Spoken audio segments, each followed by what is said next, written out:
Terima kasih pemirsa dan pendengar, Anda masih bersama kami di Kareba Siang. Kita menuju ke informasi selanjutnya. Terkait dengan ratusan peserta didik baru verifikasi zonasi di SMA Negeri 17 Makassar akan dilaporkan langsung oleh Saudara Muhajir. Muhajir, silahkan laporan Anda.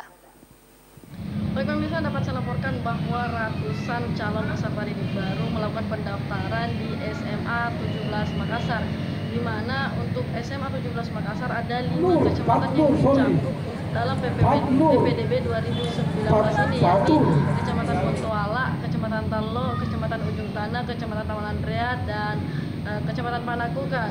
Untuk SMA 17 sendiri membuka kuota sebanyak 385 untuk keseluruhan jalur, sementara untuk jalur zonasi hanya 235 orang saja.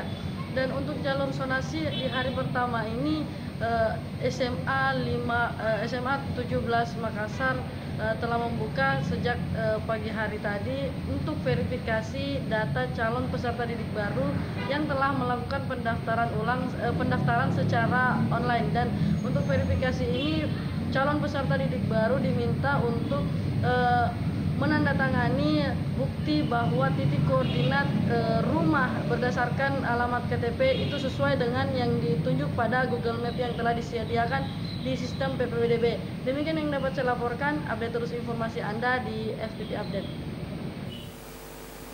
Ya, terima kasih Saudari Muhajirah atas laporan Anda. Selamat bertugas kembali.